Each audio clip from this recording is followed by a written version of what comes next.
Walk through London's financial district today, and you'll see one of the banking centers of the modern world. It is a monument to staggering wealth and influence. Yet, beneath its foundations lies a secret history. There is a hidden story that reveals exactly why the British Empire, an entity that once controlled a quarter of the planet, disintegrated so rapidly following the Second World War. The official history we're all taught is a carefully constructed narrative.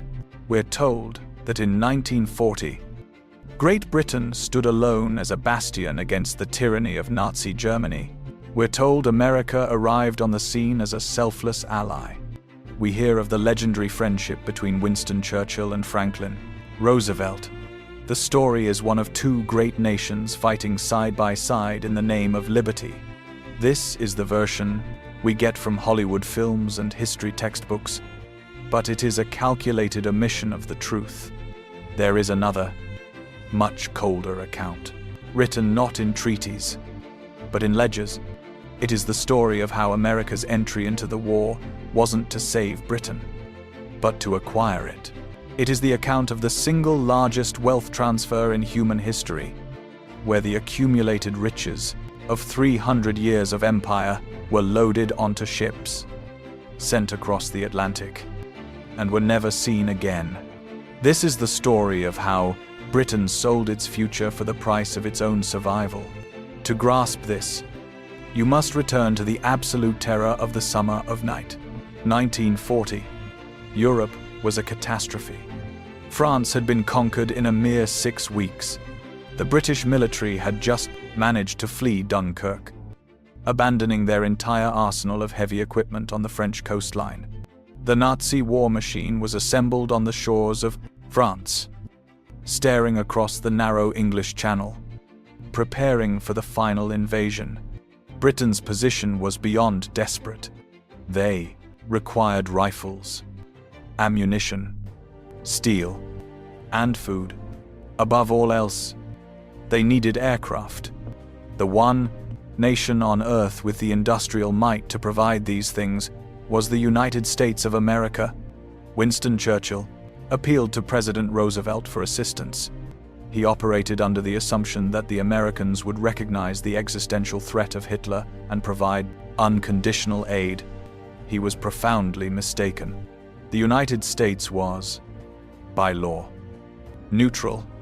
A powerful isolationist movement in America wanted no part in another European conflict. The unpaid debts from the First World War were a fresh memory. They were resolved to avoid making the same mistake. The U.S. Congress had enacted legislation known as the Neutrality Acts. The most critical component of these acts was a policy called cash and carry. It was a simple and utterly ruthless mechanism. It stipulated that any nation at war could purchase American supplies. On 2 conditions: they must pay in full, in cash, immediately, and they were responsible for transporting the materials on their own vessels. There would be no lines of credit. There would be no loans. There would be absolutely no charity. If Britain wanted the tools to fight for its existence, it had to provide gold. This policy ignited a financial crisis in place specials, London, that was every bit as lethal as the German Luftwaffe.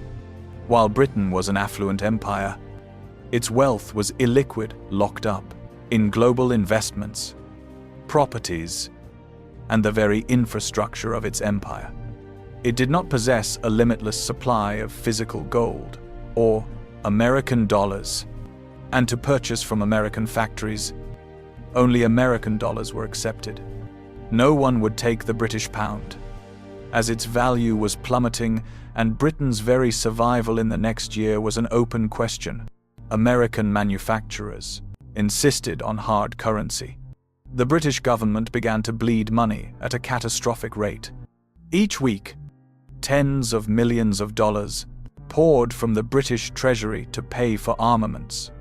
This level of expenditure was mathematically impossible to maintain. By mid-1940, officials at the Treasury understood they were about to run out of money. The calculation was simple and horrifying at the current burn rate. Britain would be completely insolvent by Christmas. When the dollars were gone, the flow of weapons would cease, and when the weapons stopped, the war would be over.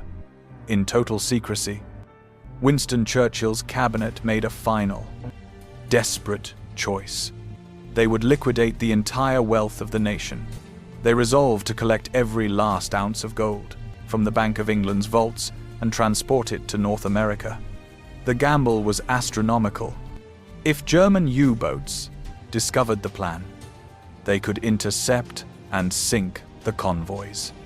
If those ships went to the bottom, Britain wouldn't just lose its war-fighting capacity. It would lose its national savings. It would lose everything. The entire endeavor was codenamed Operation Fish. It remains one of the most audacious and little-known logistical operations of the entire war. It was, quite simply, the greatest physical transfer of wealth ever attempted. Absolute secrecy was paramount. The crews of the ships had no idea of the true nature of their cargo. The gold was secured deep within the Bank of England in London, existing as massive bars and chests of coins. The first challenge was moving it from London to the western ports of Scotland and Liverpool. Armored trains were used, operating exclusively under the cover of darkness. The gold was packed into ordinary-looking wooden crates. Some of these containers were stenciled with the word fish, giving the operation its name. But these were no ordinary boxes. They were so dense that the dockside cranes strained visibly to lift them. The treasure was then loaded onto the Royal Navy's fastest warships, including its battleships and accompanying cruisers. Among the key vessels in this operation was the HMS Emerald, which departed from Green, Scotland, in June of 1940. Its cargo was a staggering fortune, over £130 million in gold, bullion, and securities, a sum equivalent to billions of dollars today. The ship's captain had received an uncompromising directive if capture by the Germans seemed imminent. He was to scuttle the vessel in the deepest part of the ocean. The gold was to be sacrificed to the sea rather than surrendered to the hands of Hitler. The transatlantic voyage was a harrowing ordeal. The North Atlantic stands as one of the most ferocious oceans on the planet. These ships contended with colossal storms, facing waves that relentlessly crashed over their decks. They were forced to maintain maximum speed to evade lurking German U-boats. Transmissions were forbidden, as using their radios would instantly compromise their position. They moved like phantoms through the fog, safeguarding the entire fortune of an empire.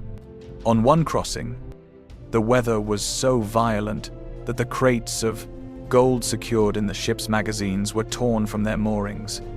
Heavy gold bars began sliding across the deck, striking steel bulkheads like artillery shells. Sailors had to venture down into the hold during the chaotic storm and attempt to restrain the loose bullion before it could tear a hole through the hull. It was a brutal, physical struggle to save the nation's wealth. When the convoy finally made port in Halifax, Nova Scotia, Canada, the sense of relief was profound. But their mission was far from over. The gold still needed to be offloaded and moved to a secure location. Special trains, flanked by armed guards, were used to shift the treasure from the port of Halifax to the Bank of Canada in Ottawa. The sheer scale of this wealth was breathtaking. The load of gold was so immense that the floor of the Bank of Canada's vault in Ottawa actually began to buckle under the strain. They were forced to structurally reinforce the building. Over the subsequent few years, the Canadian capital secured more gold than any other location on the globe, with the exception of Fort Knox. This treasure, however, was not meant for storage. It was meant to be liquidated. It was instantly deposited into the British account to settle payments with the Americans. But even this vast fortune was not enough. The war was draining millions of dollars every single hour. The British government also coerced its populace into surrendering their foreign investments.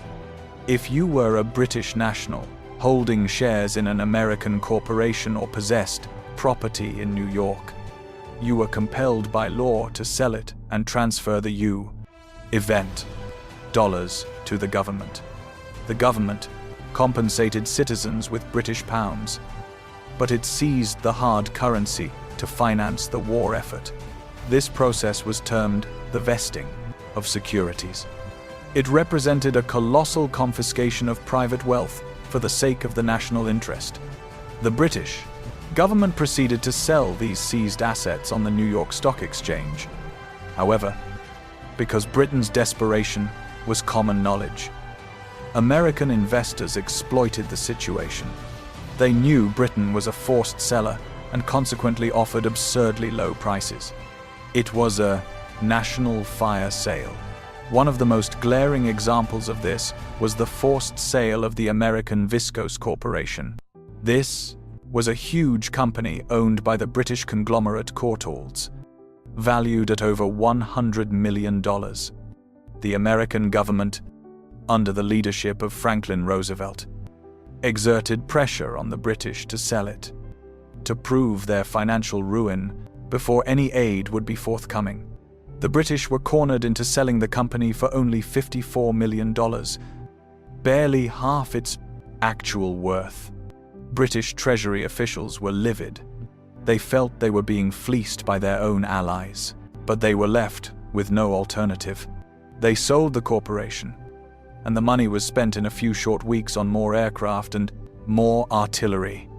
This exact pattern repeated itself throughout 1940. Britain was systematically liquidating every asset it had gathered. Over the past 100 years, they sold off their railways in Argentina. They offloaded their mines in Africa. They divested their holdings in American steel companies. They were dismantling the empire just to keep the country afloat. By December of 1940, the situation had become dire once more. The gold was gone. The private investments had been liquidated. All the cash was exhausted. Lord Lothian, Britain's ambassador to the United States, arrived in New York and addressed the reporters. He was a man worn down by circumstance. He looked into the cameras and stated bluntly, "Britain is broke. We have no more dollars for the most powerful empire in the world." This was a staggering public admission. It served as a clear sign to Roosevelt that the rules had to change. The cash and carry policy could not continue for the simple reason that there was no more cash. Britain needed a lifeline. They needed military hardware but had no means to pay. This is the very moment that precipitated the famous Lend-Lease Act. But before delving into Lend-Lease, it's crucial to understand the price that America demanded for its assistance. It was not just about money. They were after power. They were after territory. They were after the very keys to the future. The United States government understood perfectly that Britain was on the brink. They perceived a golden opportunity to remake the geopolitical order. Britain possessed a global network of naval bases that enabled the Royal Navy to dominate the world's oceans. The United States wanted access to these pivotal locations, and so they came forward with a proposal. It was known as the Destroyers for Bases Agreement. The U.S. would agree to send. Britain received 50 World War I-era destroyers. These were obsolete, rusting hulks, far from the modern warships the country desperately needed. But they were a step up from nothing. The price for these 50 decaying vessels was staggering. The United States demanded 99-year leases on naval installations in the Caribbean, Newfoundland, and other vital island territories. It was a predatory, grotesquely unbalanced transaction. Britain was forced to sign away its sovereign lands for a century, in return for a handful of boats that were barely fit for the sea. Winston Churchill despised the arrangement, viewing it as a profound humiliation, the first nail in the coffin of the British Empire. Yet he had no choice but to sign. It was a perfect contradiction. He famously declared he did not become Prime Minister to oversee the empire's dissolution. But in that moment, he was doing precisely that. He was mortgaging the empire's physical assets for its short-term survival. This was the brutal reality of 1940. It was not an era of partnership, but of cold, calculated leverage. The British envoys in Washington were reportedly driven to tears, convinced the Americans were exploiting their desperation.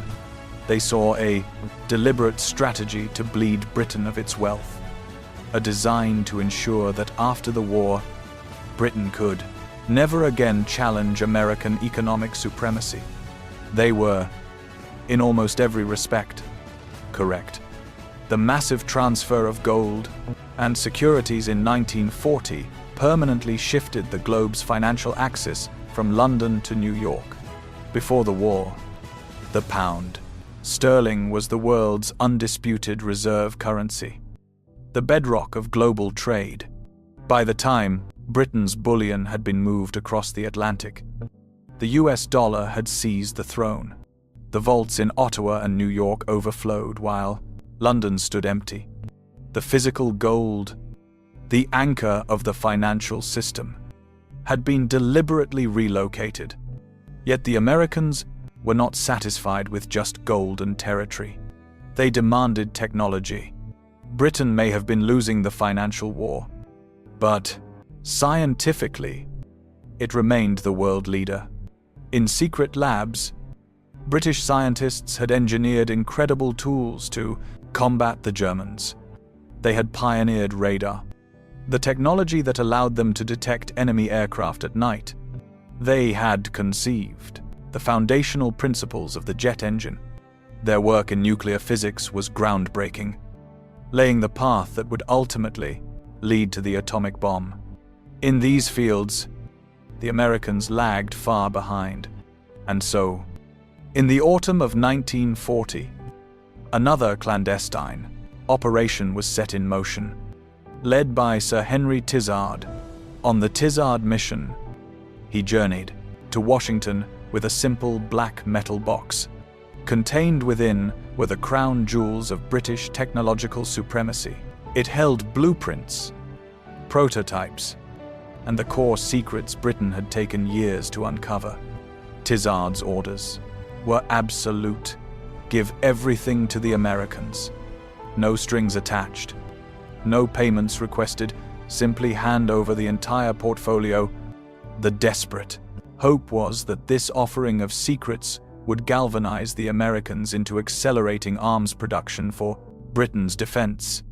When Tizard unveiled the box's contents in a Washington boardroom, the American scientific establishment was floored. They examined a device known as the cavity magnetron, a small copper block that resembled some strange kind of musical instrument. It was the core component of an advanced radar system, one that was 1,000 times more potent than any American equivalent.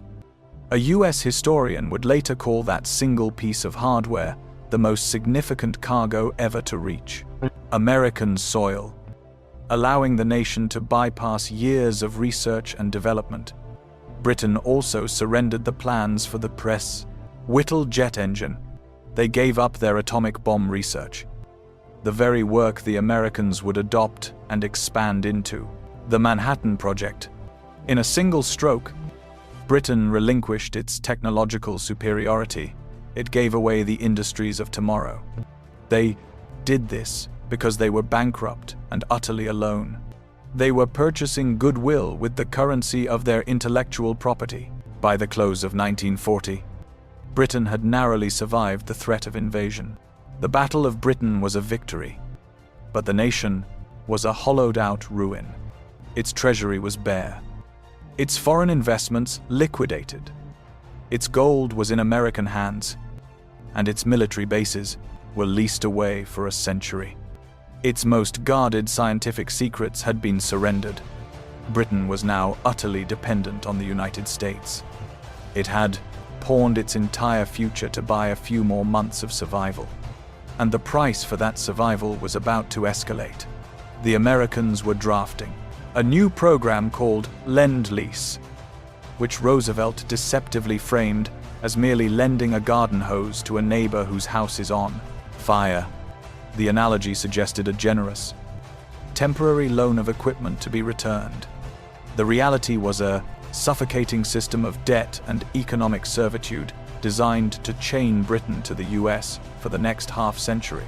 The economic war had only just begun, and the ultimate price of victory would be far higher than anyone in London could possibly fathom. The dawn of 1941 initiated the next phase in the systematic financial dismantling of the British Empire. The gold was gone, the cash was gone, and private assets had been seized and sold off.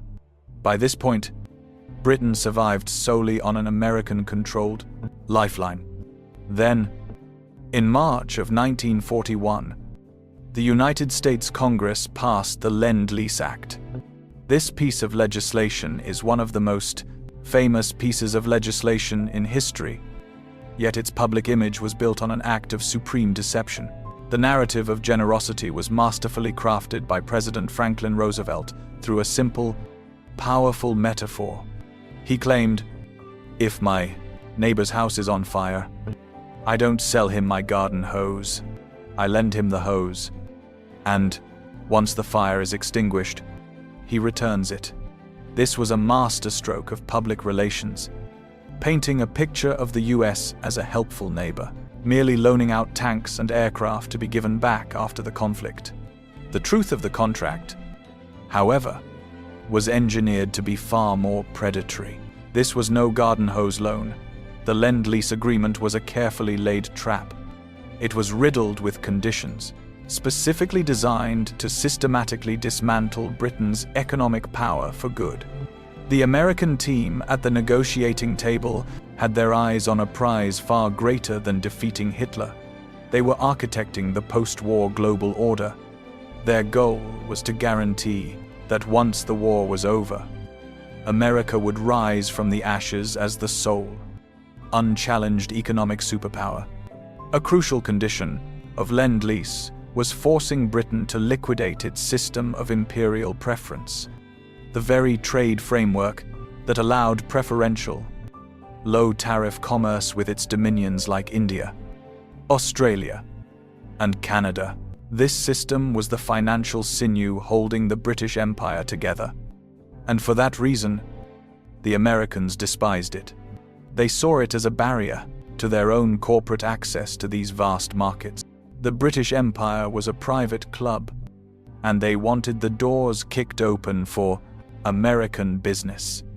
This objective was codified directly into the agreement, forcing a British commitment to tear down these economic walls after the war. Britain was, in essence, bartering away the entire economic foundation of its empire just to get the tools to save it. They were saving their home on the condition that they demolish its internal structure. On top of this, the aid was anything but free. While the military hardware was technically a loan, all the logistics, raw materials, and civilian goods were meticulously recorded as a colossal debt. The United States maintained an exhaustive account of every single item sent over the Atlantic. Every can of processed meat, every barrel of fuel, every single rubber tire was added to the bill. British envoys in Washington pleaded for their own immense contributions to be considered as repayment. They pointed out that their soldiers were dying against a common foe while their capital city was being relentlessly bombed. They called for an equality of sacrifice, believing that British lives should be valued as much as American money. But the US Treasury rejected this moral argument entirely. A debt was a debt, and the books had to be balanced. As the war raged, Britain's entire economy was warped beyond recognition. Production of cars, refrigerators, and clothing for export ceased. The whole nation was converted into a single, massive weapons factory, completely dependent on America for all other necessities. This strategic dependency meant that Britain forfeited its global export markets, a global exporting giant before the war. By 1944, Britain's exports had plunged by 70%. American corporations seamlessly swept in to capture this abandoned market share. As British factories built fighter planes, American factories produced consumer goods, cementing their economic control over South America and Asia. The United States was systematically consuming Britain's economic future. While Britain was fighting for its very survival, the British leadership understood exactly what was happening. But they were utterly powerless to resist. They were caught inside the gilded cage of Lend-Lease. Then, the war ended. In August 1945, Japan's surrender marked the end of the Second World War. While London erupted in celebration and people danced in Trafalgar Square, the response from Washington was brutally swift and transactional. The Truman administration, in power since Roosevelt's death, cancelled Lend-Lease without warning. On August 21st, 1945, mere days after victory was declared, President Truman's signature halted all shipments. The shock was catastrophic for the British. Supply ships already en route across the Atlantic were ordered to reverse course. For the British economy, which had become utterly hooked on American support, it was an immediate and total system failure. The nation was destitute, with no export industry, no dollar reserves, and suddenly, no more American supplies. In desperation, the British government dispatched the world-renowned economist John Maynard Keynes to Washington to plead for a new loan. As a celebrated intellectual of immense stature, Keynes went to America expecting to be met with gratitude. He anticipated a generous gift, or at the very least, a loan with no interest, to help an exhausted ally get back on its feet.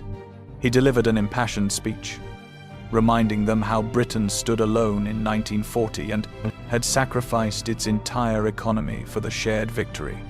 He thought this appeal to shared history would resonate. The Americans were not impressed.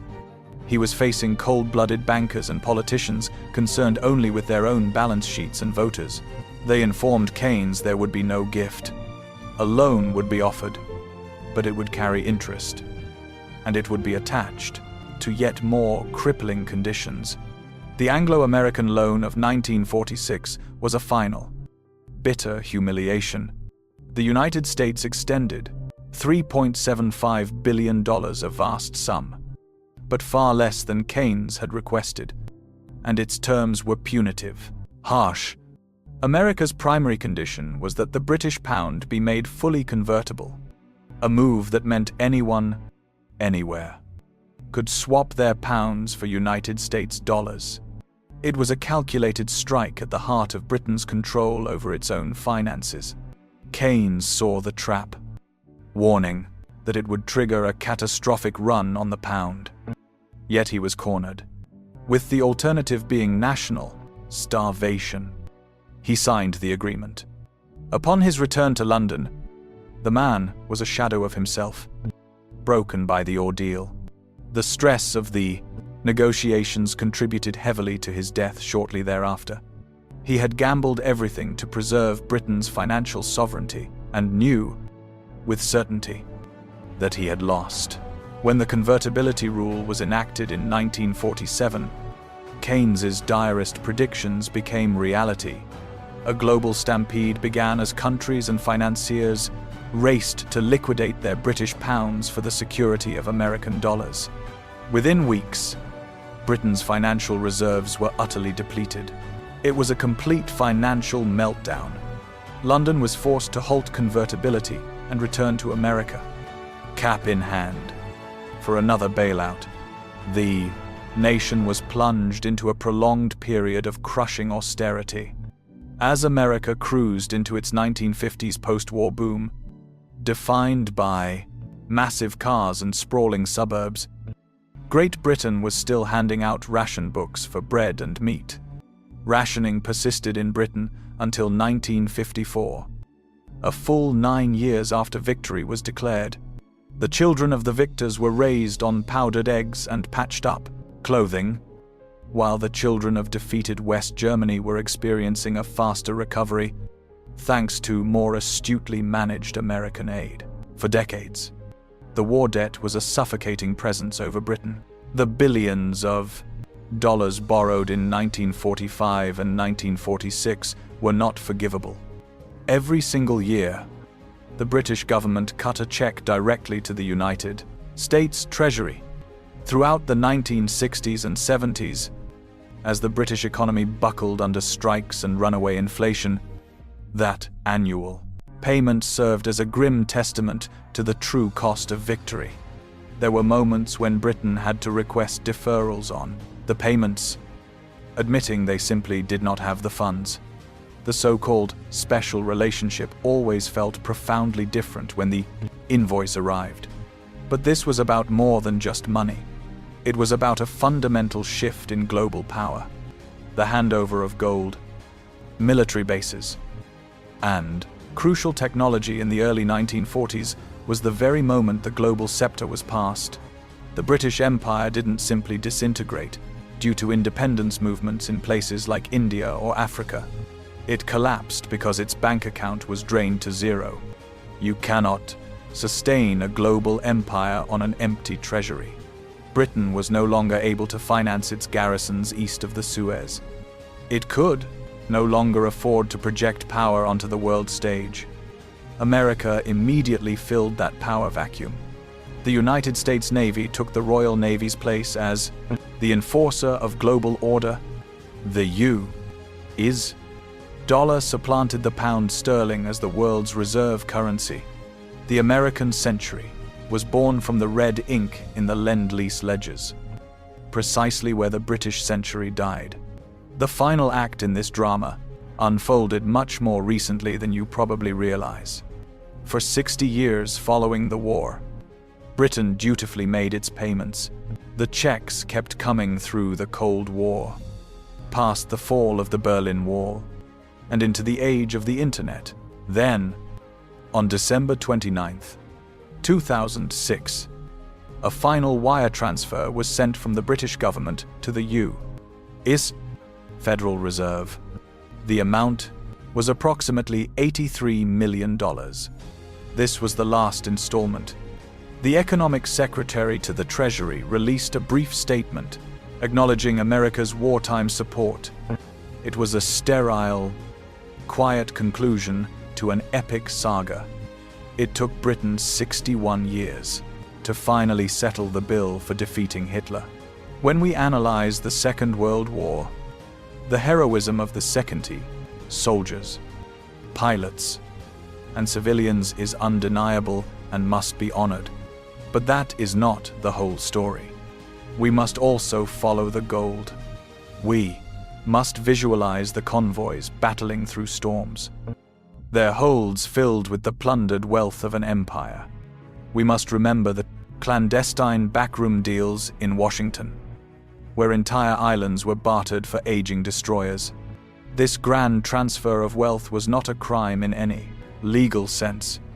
It was a business transaction. It was the price tag on national survival. Britain bought its continued existence, but in doing so, it sold its global supremacy. The United States did not steal the British Empire. They acquired it through leverage. They bought it, asset by asset, crate of gold by crate of gold, patent by patent. So the next time you hear a politician speak of the unbreakable bond between the United States and the United Kingdom, Remember that the relationships between nations are never about friendship. They are about power and interest. In 1940, Britain's interest was avoiding a German invasion. America's interest was becoming the new global hegemon. In the end, both parties achieved their goals. But the receipt for that monumental transaction stands as one of the costliest documents in all of 22 human history. The gold was never returned. The technology fueled America's technological revolution. The bases became permanent American military installations, and Britain reverted to being an island nation rich in history, but stripped of the raw, global power it once commanded. The war was won, but paying the invoice took a lifetime. Subscribe to understand the world as it is, not as we're told it is. Because when the next chapter of history is written, you will want to be one of the few who understood the blueprint. If you believe this analysis is flawed, prove it in the comments. If you are convinced it is correct, explain precisely why. Either way, history belongs to those who dare to debate it. I will be reading your arguments. Thank you for your time.